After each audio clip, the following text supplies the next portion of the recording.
quiero también, saludando al maestro Jaime Hernández, mostrar una gráfica que publica Pulse.mx con información de la Secretaría de Seguridad y Protección Ciudadana sobre la disminución del promedio diario. ¿Qué huele, Sonora Power?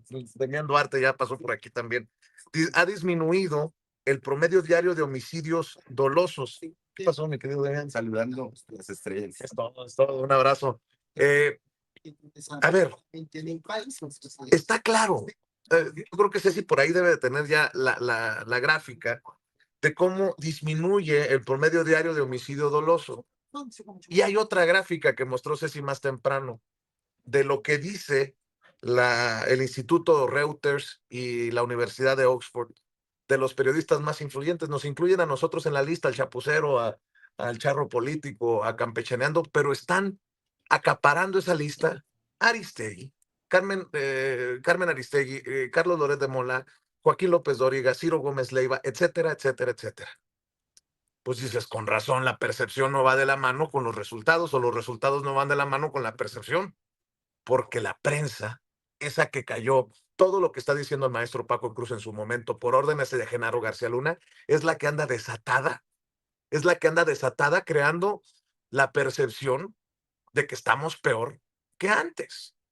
Y no, señoras y señores, no podemos permitir que nos mientan arteramente estos que en algún momento callaron como cómplices. Pero bueno, esa es solamente mi opinión. Mi querido Jaime Hernández ya llegó también, el maestro Jaime Hernández. Te saludamos con mucho gusto, Jaime. ¿Cómo estás? Buenos días.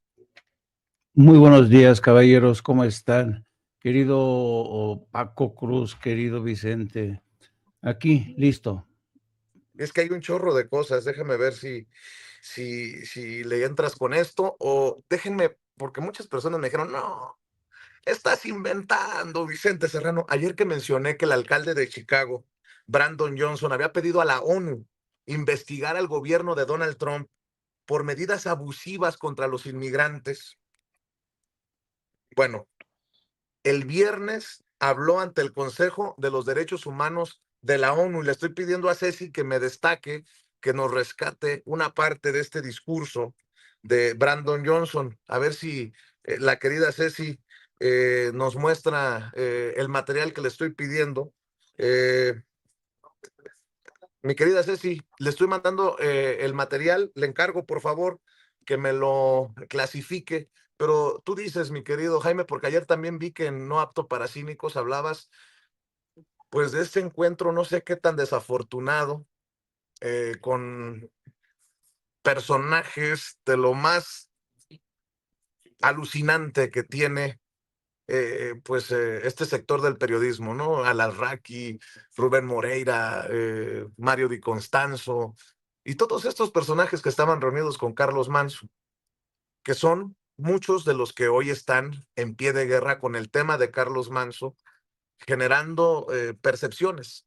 Así lo Sí. entiendo, mi querido Jaime, le entramos. Y conforme avanzan las investigaciones del asesinato de Carlos Manso, cada vez se pone esto más truculento, porque ayer mismo el gobernador de Michoacán, el señor Bedoya, destacaba que entre las investigaciones, el foco de las investigaciones se encuentra las razones hasta cierto punto inexplicables por las cuales el homicida fue ultimado, fue asesinado, fue ejecutado literalmente, una vez que ya estaba sujeto por los guardaespaldas de Carlos Manso. Yo creo que en buena lógica cualquiera diría, bueno, vamos a ver, es mejor mantenerlo con vida para saber quién le ordenó asesinar a Carlos Manso, cuál fue el móvil. Lo compraron evidentemente, estaba drogado evidentemente, pero ¿quién ordenó su muerte? Esa era una pregunta clave que ahora pues, se ha quedado sin respuesta. Entonces, se están investigando por qué motivo fue ultimado el asesino de Carlos Manso. Y luego también, ¿por qué se relajó la seguridad en torno a Carlos Manso y permitió que este chico se aproximara hasta asesinarlo? Yo creo que ese es uno de los puntos claves de la investigación. Y luego tenemos este deambular errático de Carlos Manso para encontrarse con gente de Atypical, con Alarraqui, lo reciben prácticamente como héroe ahí en Atypical. El propio Carlos Manso llevaba una cajita de donas de estas de Krispy Kreme que le convidó al señor Carlos Alarraqui, y estaban ahí Jesús Ortega, estaba Rubén Moreira, estaba Mario de Constanzo, estaba Rubén Aguilar, y todos ellos platicando, y sobre todo Moreira dándole consejos a Carlos de Manso sobre cómo reforzar su seguridad, todo un encuentro muy extraño. Y cuando uno, porque Carlos Manso hay que señalar que cuando Carlos Manso se encuentra o se convierte en compañero de viaje de estos personajes, la pregunta es, ¿cuál fue el móvil? ¿Qué es lo que motivó a Carlos Manso a reunirse con esta gente de Atypical? Y la única respuesta que yo tengo, al menos, es que Carlos Manso era un oportunista, buscaba entablar relación con grupos de derecha, porque evidentemente en sus planes estaba hacerse con la gubernatura de Michoacán, y su esposa, su viuda, ha dicho que Carlos Manso habría sido uno de los mejores presidentes en la historia de México. Tenía muchas ambiciones. Así es que yo creo que el oportunismo de Carlos Manso queda reflejado en estos encuentros. Yo no voy a juzgarlo, una vez que está bajo tierra, es su derecho reunirse con quien quiera, pero el hecho es que Carlos Manso no tendría, si fuera consecuente con la doctrina de seguridad y con los principios de la 4T, nunca se habría reunido con estos personajes, y eso es lo que llama la atención. Y yo creo que Carlos Manso estaba fraguando algo, estaba buscando alianzas que lo respaldaran desde amplios sectores, porque yo creo que desde siempre quedó frustrado cuando le dijeron que no, que era el señor Ramírez Bedoya quien iba a la gobernatura de Michoacán. Así es que esto lo pinta como un hombre ambicioso, oportunista, y yo no le resto mérito al Carlos Manso, que también enfrentó y era valiente y echó para adelante. No, un hombre no es un hombre es muchos hombres. Tenemos la versión de Carlos Manso, de echado para adelante, valiente, que enfrentaba a los criminales, a los malandros, pero también tenemos al Carlos Manso oportunista, que buscaba abrirse camino con el apoyo de gente realmente deleznable. Pero así es el oportunismo, y el oportunismo y sobre todo la codicia siempre terminan rompiendo la saca, siempre terminan rompiendo la saca, y pues ahí vemos las consecuencias de este hombre que siempre tuvo contactos con gente del PRI, se agarraba de cualquier apoyo para tratar de mantener su posición en Uruapan. Y la pregunta que yo me hago, ¿hasta qué punto Carlos Mazo era más ambicioso que preocupado realmente en por llevar la tranquilidad a su gente? Porque una política de ejecútalos en caliente, lo último que va a hacer es traer paz. Ese tipo de políticas siempre regresan como un boomerang y te cortan la cabeza. Así es que ese es un punto interesante de analizar. Y ahora quiero introducir a la mesa, si se me permite, querido Vicente, un segundo elemento muy interesante. Reforma está publicando en su primera plana una historia interesante. Le estoy siguiendo la pista. Un grupo de congresistas, demócratas y republicanos, pero sobre todo demócratas y republicanos, pero sobre todo de Texas, y entre ellos Henry Cuellar, están pidiendo un panel de arbitraje que analice dentro del contexto del TEMEC eh, la predominancia de Pemex y la Comisión Federal de Electricidad. Es decir, en otras palabras, Henry Cuellar, y aquí hay que citar el antecedente, Henry Cuellar fue el principal instigador de la reforma energética que impulsó Enrique Peña Nieto. Henry Cuellar fue se conoce que Henry Cuellar estuvo viajando durante mucho tiempo, más de 2 años, hacía viajes continuos a Los Pinos, porque ahí lo recibía Enrique Peña Nieto. Henry Cuellar y Enrique Peña Nieto llegaron a tener una relación bastante estrecha, muy estrecha.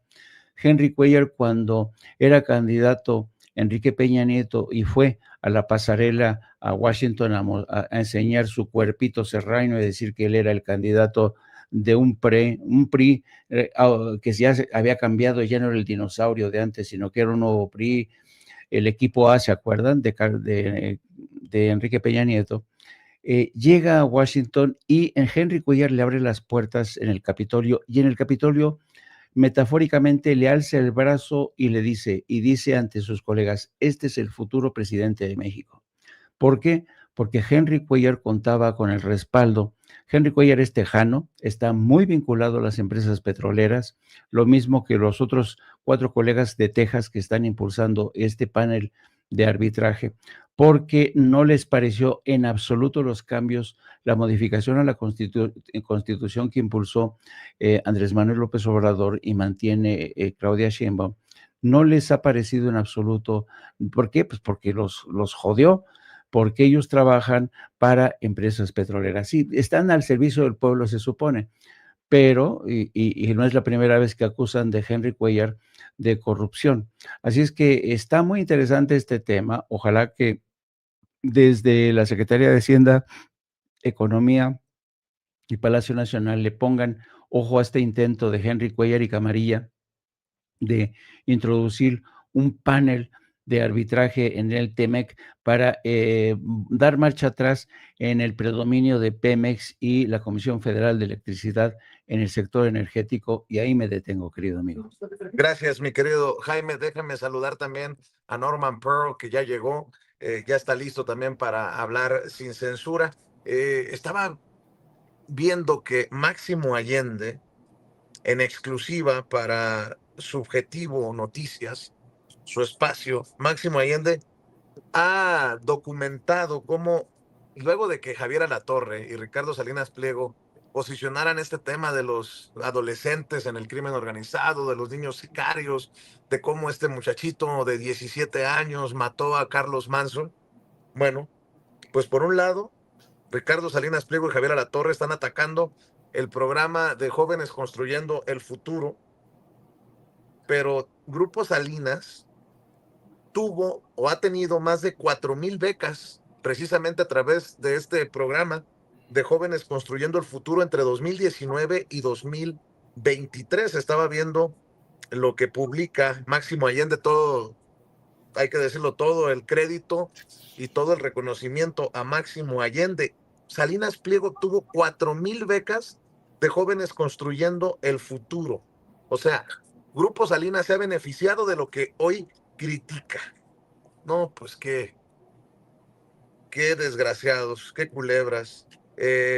Bueno, así las cosas, mi querido Norman Pearl, ¿cómo estás? Te saludamos con mucho gusto, buenos días. Hola, ¿qué tal? Buenos días, Vicente, Paco, Jaime y toda la audiencia maravillosa de Sin Censura. A ver si tenemos a Norman, mi querida Ceci.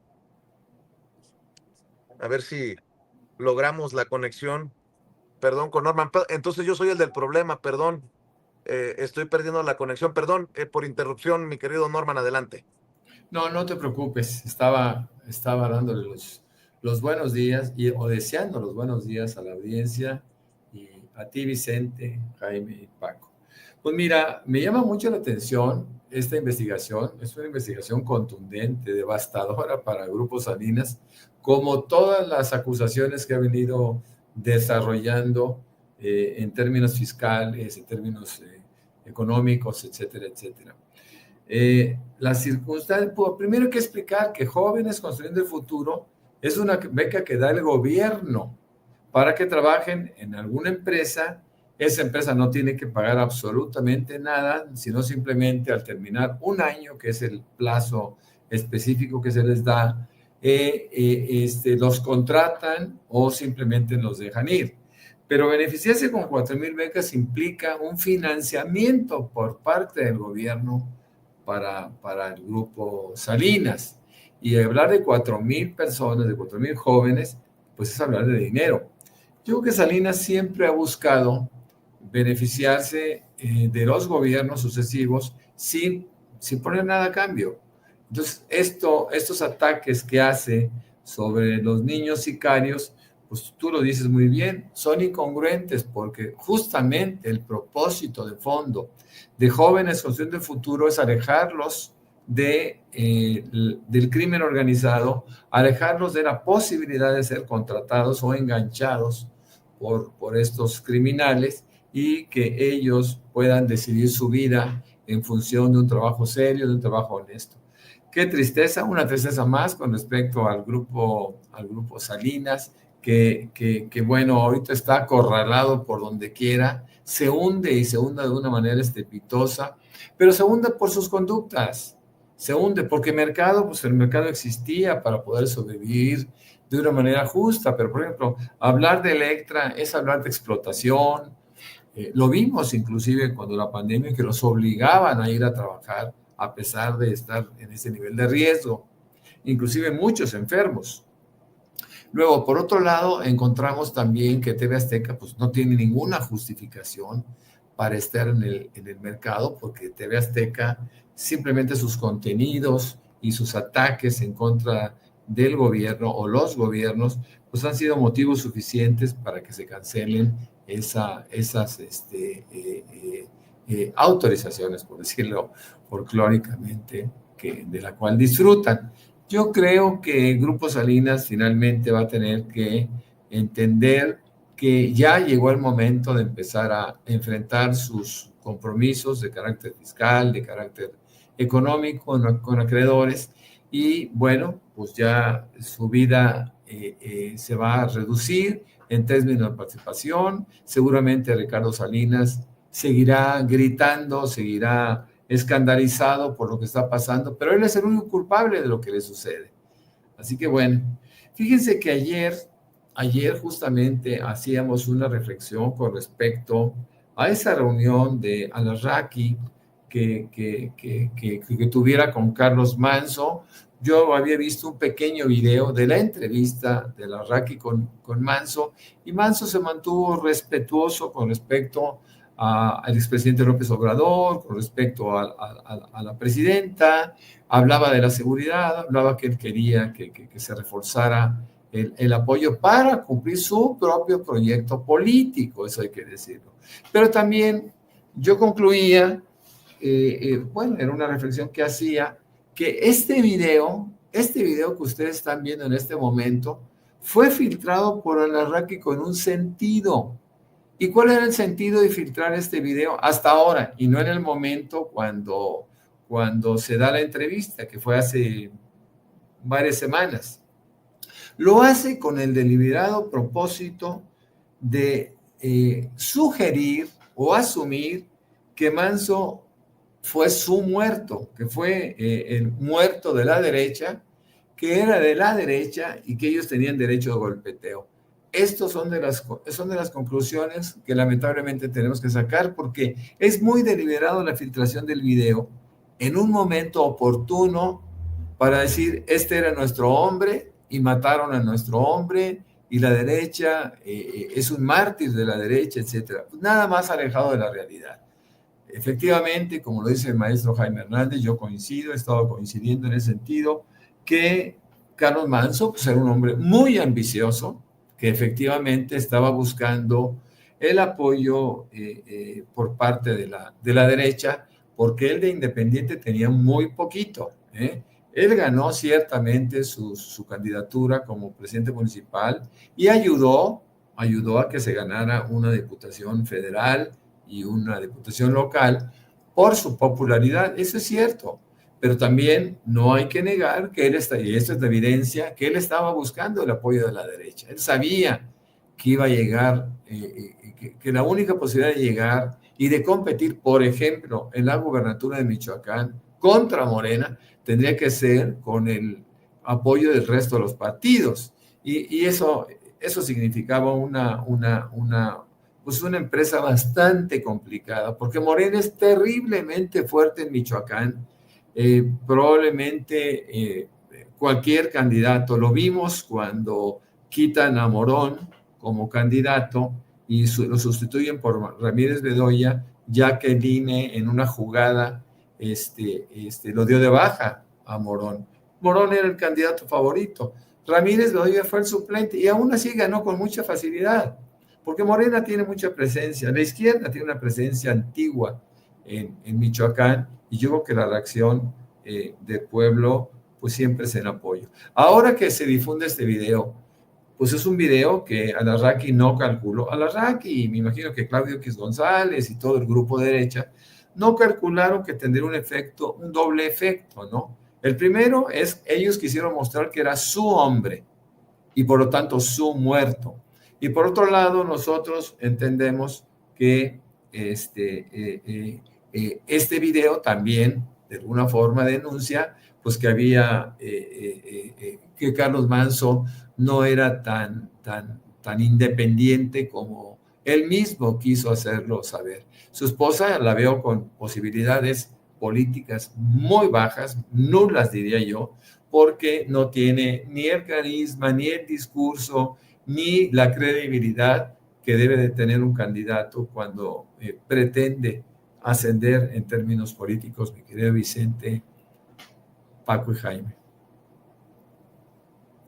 Entrando justamente a la mañanera, así que está formado haciendo listas, seguramente lo vamos a ver en un rato, pero Jaime, Norman, aparte del tema de Carlos Manzo, Grecia Quiroz García, tenemos otro tema que esta semana va a ser fundamental. ¿Asestará la Suprema Corte de Justicia el golpe final al grupo Salinas Pliego? ¿Cómo ven ese problema? El jueves va a haber, en la sesión del jueves van a tratar por lo menos algunos amparos que involucran a 33,000 millones de pesos, mientras en Nueva York le han dado también un plazo perentorio para este mes a Salinas Pliego de pagar por lo menos 630 millones de dólares que debe a sus acreedores o inversionistas estadounidenses, Jaime. Sí, por eso no es de extrañar que en el curso de las últimas horas el grupo de Ricardo Salinas haya denunciado un embate contra su empresa, perdón, una inspección de la Secretaría del Trabajo y Previsión Social que se realizó el pasado sábado. Estos denunciaron que estaban siendo acosados cuando se trata de un trámite normal. Ayer mismo la Secretaría del Trabajo y Previsión Social desmintió que esta incursión para hacer una inspección tuviera algo de irregular o ilegal, pero pues como Ricardo Salinas Pliego ya le teme al lobo, sabe que ahora sí ya le vio las orejas al lobo, sabe que ya Hacienda y ya pues tiene ahí listo todo el expediente junto con el SAT para obligarlo a pagar, y falta solamente el pronunciamiento de la Suprema Corte, que este jueves podría emitir una primera fallo, una primera resolución. Yo creo que en este primer lote que van a revisar los magistrados hay un cúmulo de deudas bastante considerable. No son los 74,000 o 78,000, pero sí es más de la mitad de lo que debe este señor, y por eso mismo está lanzando un popurrí de retórica victimista, diciendo que el Estado va contra él, que los zurdos de mierda, que él es un capitalista convencido de que el esfuerzo personal que le ha costado, y poniéndose como ejemplo, casi como mártir de la ultraderecha, invocando a los jóvenes, diciendo no se dejen jóvenes. Ayer escribía una columna en el Universal. Dios mío, qué cursi columna, diciendo que él quería convertirse en un buen ancestro, poniendo el ejemplo a las nuevas generaciones de cómo se tendría que defender, ¿no? Vergüenza le debería de dar de todo el historial de crímenes y ilegalidades que le permitieron acumular una de las fortunas más considerables en México. Ricardo Salinas no es un libre pensador, no es un empresario neto, no, es una criatura del denominado capitalismo de compadres que se benefició de su relación con el poder judicial, el poder político. Durante mucho tiempo se convirtió en un tipo que manejaba sus marionetas a su conveniencia. Quizá la marioneta más conocida, más protagónica, es Lili Téllez, a quien viene utilizando desde hace ya casi medio siglo. ¿Cómo le ha sacado provecho a esta marioneta? La utilizó en aquella confrontación contra el PRD en la Ciudad de México, atacando al fiscal de entonces, Samuel del Villar, esta mujer señalando, victimizándose, diciendo que Samuel del Villar le estaba atacando, que la querían asesinar, cuando el trasfondo de todo eso era el intento por ocultar la investigación del Estado contra carteles que habían asesinado a Paco Stanley. Y todo esto lo quiso revolver esta mujer junto con su patrón para tratar de estigmatizar al gobierno en aquel entonces del PRD, para vincularlo con el crimen organizado. Desde entonces, el juego de Ricardo Salinas es estigmatizar a los gobiernos que se oponen a sus malos manejos, a su negativa a pagar impuestos. Los presenta como gobiernos comunistas, como zurdos de mierda, que no hacen más que exigirle el cumplimiento de sus obligaciones como ciudadano. Y yo creo que desconocemos cuáles son los planes del gobierno. Evidentemente, el gobierno de Claudia Sheinbaum no va a mostrar sus cartas. No sabemos si en los planes está la intervención de TV Azteca, no sabemos si también está la intervención de Electra. Ha habido mucha rumorología en este sentido, sobre todo de algunos columnistas, diciendo que el gobierno de Claudia Sheinbaum ya tiene todo preparado para intervenir Televisión Azteca, para intervenir Eléctrica, que incluso ya tiene a quienes le va a entregar cada empresa. O sea, insisto, pura rumorología. Y esto ha puesto muy nervioso a Ricardo Salinas, que por otro lado, como bien señalabas, querido amigo, también está arrinconado en Estados Unidos, porque le están exigiendo que por favor cumpla con sus obligaciones, con sus acreedores. Así es que la suerte ya está echada. Ricardo Salinas se queda con menos espacio para maniobrar y menos tiempo. Y no estoy seguro que, a pesar de lanzar a su cuadrilla de seguidores como el señor, el que se parece a Nicolás Maduro, diciendo que esto es un atentado contra la libertad de expresión, contra toda esta gente, los súbditos, los acólitos que mantiene ahí en su programación Ricardo Salinas, no lo van a salvar en esta ocasión de la quema ante el SAT. Va a tener que pagar, que sí o sí. Don Francisco se quedó congelado. El maestro Paco Cruz. ¿Qué vamos a hacer, Norman? ¿No lo habrán abducido los extraterrestres al maestro Paco Cruz? Se quedó así como... Sí, se quedó congelado. Y mira que donde está ahorita, en tierra caliente, estamos hablando de que está a 30 grados a la sombra, ¿eh? Sí, ese congelamiento es atípico, es raro, ¿no? Sí, a mí, fíjate que ya ves que nos ha presumido que tiene un mango, que da muchos mangos. Un árbol de mango. Yo sí. estoy enterado que mandó poner una antena súper sofisticada en ese mango. Yo no sé cómo le sigue mal funcionando la señal desde su paraíso. Hay que recordar que el maestro Paco Cruz está retirado en su palacio invernal, apurando los últimos capítulos de su obra, de su última obra. Qué trabajo tan más.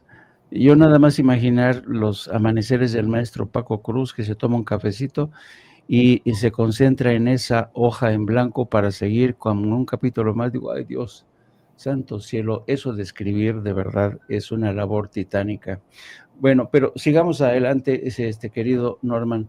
Fíjate que estábamos revisando ayer esta historia de cómo la investigación en torno al caso de Carlos Manso como que tiene nuevas aristas, ¿no? Y es exactamente lo que ocurrió hace 31 años con el famoso segundo tirador que ha sido detenido en Tijuana, 31 años después, y a pesar de la denuncia del expresidente Andrés Manuel López Obrador, hubo una inacción evidente del aparato judicial y no ha sido sino hasta que se renovó el Poder Judicial, hasta que se emite una orden de detención. Evidentemente, quienes le estuvieron poniendo la pierna encima al Poder Judicial, evidentemente, tiene un nombre, se llama Carlos Salinas de Gortari. ¿Qué opinas de esta detención y en qué puede terminar? Bueno, esta detención era obligatoria, ¿no? Total parece que la no detención era no un fallo, era un acto deliberado por parte de la Procuraduría en su momento para liberar más que a Jorge Antonio Sánchez Ortega, a sus patrocinadores, ¿no? Que quizá podría haber llegado hasta el presidente en su momento, Carlos Salinas de Gortari.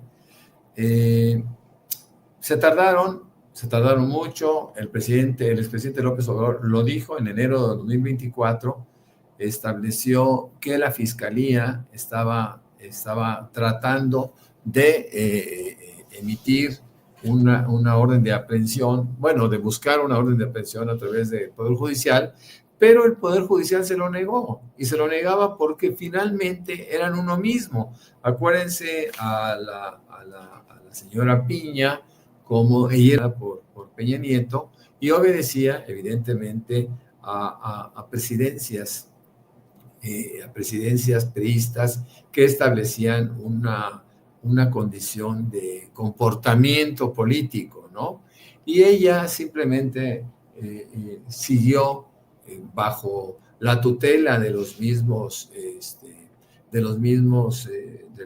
hombres del poder político de aquella época, y se plegó, por supuesto, a la decisión de no detener a este hombre.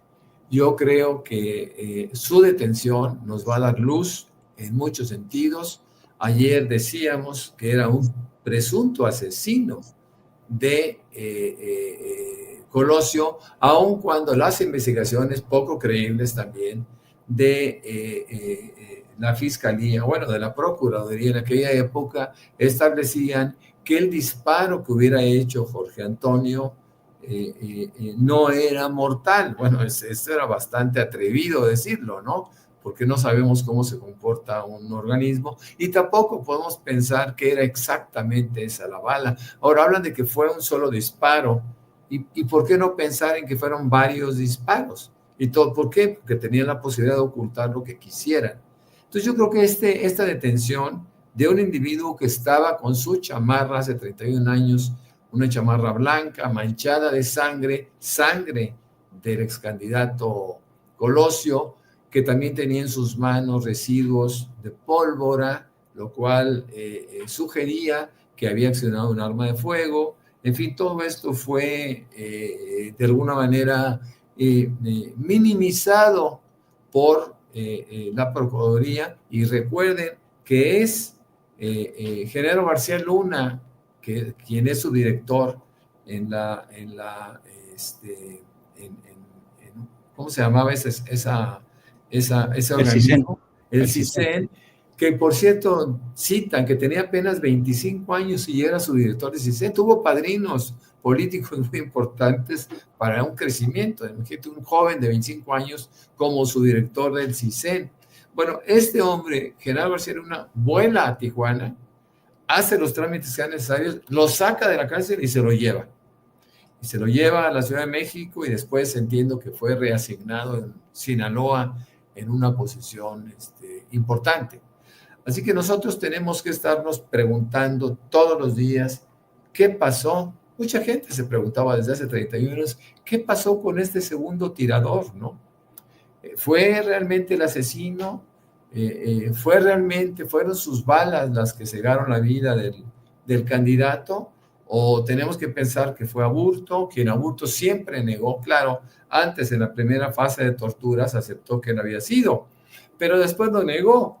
Nosotros conocemos a muchas personas inocentes que les presentan declaraciones y las obligan bajo tortura a firmar. No sabemos exactamente qué pasó con Aburto, pero en cualquier caso sabemos sí que está pagando una condena que eventualmente podría ser una condena falsa y una condena que le llevara a una condición pues inesperada. Él siempre lo negó, públicamente lo ha negado, y bueno, el caso de Sánchez Ortega, tal parece que no había posibilidad de que lo negara, pero fue apoyado por el poder. Ahora, aquí lo que tenemos que pensar es, ¿actuó García Luna por su cuenta? Seguramente que no. ¿Quién le dijo a García Luna que fuera a Tijuana y lo rescatara de inmediato? Venía la orden desde Salinas de Gortari, venía la orden por parte del procurador en su momento. ¿Quién hizo esto para ocultar una muerte? ¿Quién lo hizo? Son de las cosas que nosotros tenemos que preguntarnos, ¿no? Porque no podemos seguir ignorando las realidades. Lo mismo tenemos que preguntarnos con respecto al asesinato de este joven de 7 años, Víctor Manuel Ubaldo Vidales, quien previamente asesinara a Carlos Manzo, y a pesar de estar controlado, de estar en una condición ¿cómo se le llama?, de indefensión, fue asesinado. Eso se tiene que conocer, porque no es posible que nosotros sigamos pensando que fue un asesino solitario. Bueno, sabemos que se acompañaba por otro muchacho de 19 años y que teóricamente fueron contratados por alguna persona ligada al cártel Jalisco Nueva Generación. Todo eso se tiene que aclarar. Yo creo que aquí se derrumban algunas hipótesis en cuanto, porque hay un vuelco, hay un cambio dramático con las hipótesis de que no tenían ninguna relación con la escolta de 8 hombres que estaban en ese instante a un lado de Carlos Manzo, y que uno de ellos fue quien lo mató de un solo balazo. Eso es muy grave. Norman, creo que ahí tenemos. Vicente, ¿cómo estás? Ya estás adentro de Palacio Nacional, del Salón Tesorería. Primera fila, mi querido Paco, ya estamos listos para, si así lo decide la presidenta, hacer nuestros planteamientos para comentar los temas que creemos relevantes. Y bueno, uno de esos temas es lo que mencionaba, querido Paco, Jaime, Norman, las declaraciones, la petición, la solicitud del alcalde de Chicago para que el Consejo, el Grupo de Derechos Humanos de la ONU, investigue y sancione al gobierno de Donald Trump por la violencia y las actividades de ICE. No sé si ya vieron y escucharon las declaraciones de Brandon Johnson. No, yo al menos no, la verdad todavía no. Vamos a verlos y escucharlos. Creo que Ceci ya tiene listas las declaraciones del viernes del alcalde de Chicago, que confirma lo que le hemos venido diciendo a la presidenta, que estos operativos están incrementando en violencia contra la comunidad inmigrante, la comunidad mexicana, y que están fuera de todos los parámetros de derechos humanos. Vamos a ver y escuchar. All on this council to hold the federal government of the United States to the same standards of accountability you apply elsewhere in the world. No country should be above international law. Human rights are universal, or they are meaningless. Chicago has long been a a part of this struggle. I invite the UN's independent experts to visit Chicago to witness both our challenges and our progress firsthand. And I urge the Human Rights Council to consider additional measures of accountability, including a special session to examine the worsening human rights crisis in the United States. Pues ahí está, por eso hemos insistido nosotros en saber cuántos casos de presuntas violaciones de derechos humanos se tienen documentadas por parte del gobierno que encabeza la presidenta Claudia Sheinbaum Pardo, porque el alcalde de Chicago habla de una crisis de derechos humanos generada por estos operativos de ICE en momentos en que siguen los encapuchados en vehículos no identificados haciendo estos rondines y haciendo estos arrestos, y existe este documento del FBI pidiendo a ICE que identifique a sus elementos, porque cada vez hay más casos de personas impostoras que se hacen pasar por elementos de las autoridades migratorias para cometer fechorías, maestros. Pues yo insisto que no hay país que más viole los derechos humanos, no ahora, históricamente, que Estados Unidos, pero yo digo, ¿quién le va a decir algo a Estados Unidos, Norman? Jaime, ¿quién le va a decir, le tocaba a Jaime, quién le va a decir algo a Estados Unidos, a Donald Trump? Pues en cualquier caso es importante este pronunciamiento porque además ya, ayer lo mencionábamos, existe una causa ante un juzgado o ante una corte en Illinois, donde la jueza se ha declarado impactada por la forma en que ICE ha mentido, ha maltratado a los inmigrantes, y sobre todo ha habido acusaciones de que, por ejemplo, el principal responsable de ICE en esa ciudad incluso ha mentido, ha dicho que lo han apedreado cuando no es cierto. Y esta decisión de este funcionario de ICE de mentirle a una jueza ya lo metió en problemas, con lo cual esta jueza está convencido que el historial de ICE en Chicago es uno de los más lamentables, es ilegal, se ha convertido en una campaña oscura, que aquí tenemos como la jueza de distrito, Sarah Ellis, dice que los agentes están usando fuerza excesiva contra los manifestantes, y también en este pronunciamiento de la jueza, que dice que estas acciones impactan la conciencia, acusa a la gente de ICE de estar mintiendo, en el sentido, dicen que los están agrediendo los inmigrantes, pero los inmigrantes no agreden a los agentes de ICE, son las víctimas, no los victimarios. Pero este es el relato que quiere vender la Casa Blanca, y por eso también es importante que el alcalde de Illinois, de Chicago, que desde mi punto de vista se ha convertido en punta de lanza de una campaña en defensa de los derechos de los inmigrantes, está haciendo un trabajo realmente contra viento y marea. Es realmente honorable el trabajo de este alcalde que defiende a nuestros migrantes, y yo creo que esto sí que puede traer consecuencias a la larga, no solamente desde el frente de la ONU, como bien dice el maestro Paco Cruz, que le importa un carajo a la administración Trump, pero sí desde una jueza que puede determinar acciones ilegales de ICE. Jaime, antes de que llegue la presidenta, ¿a dónde te escuchamos? Ya sabe, de 2 a... Ayer terminaste al cuarto para las 4. En No Apto para Cínicos, Jaime. Sí, Estoy revisando, Jaime.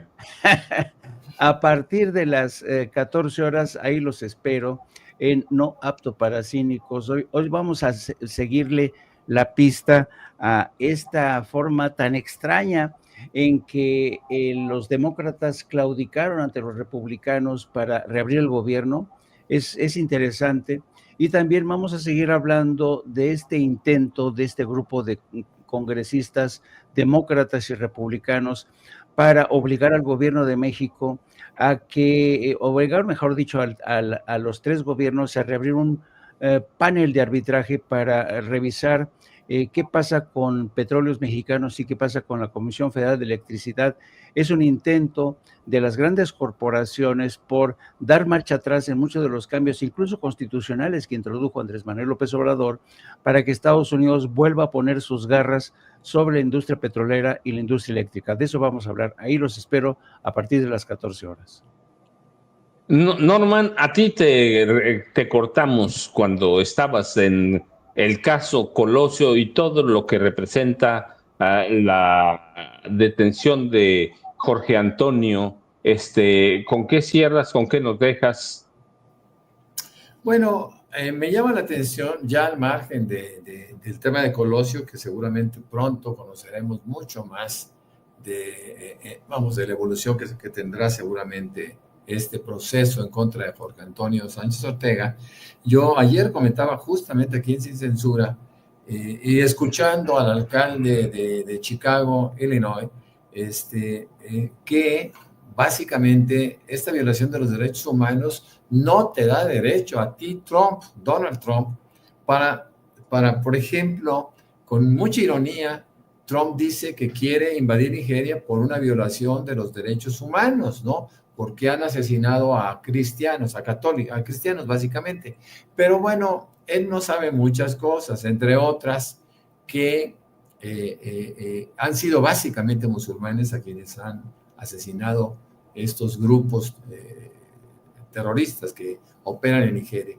Nigeria está dividido, tiene 220 millones de habitantes y la mitad son cristianos y la mitad son musulmanes, de tal suerte que Trump pues todavía no sabe exactamente de qué se trata. Lo único sabe es que después de Libia es el productor de petróleo más importante de África, ¿no? Y creo que eso es lo que lo mueve. Bueno, pues a mí me encuentran como Norman F. Pearl en X y también me pueden encontrar en Facebook, en 2 cuentas que por ahí tenemos. Y claro, de 7 a 9 de la noche tengo el privilegio de compartir este espacio. Es de 7 a 9 de la noche con Norman Pearl. Basta que se metan al canal Norman Pearl TV y con eso, de 7 a 9 de la noche, de lunes a viernes, podremos vernos. Que tengan muy buen día. Saludos, amigos. También, muchas gracias. Buenos días. Bueno. ¿Qué dijo? Ahora sí que no escuché lo que dijiste, Rey.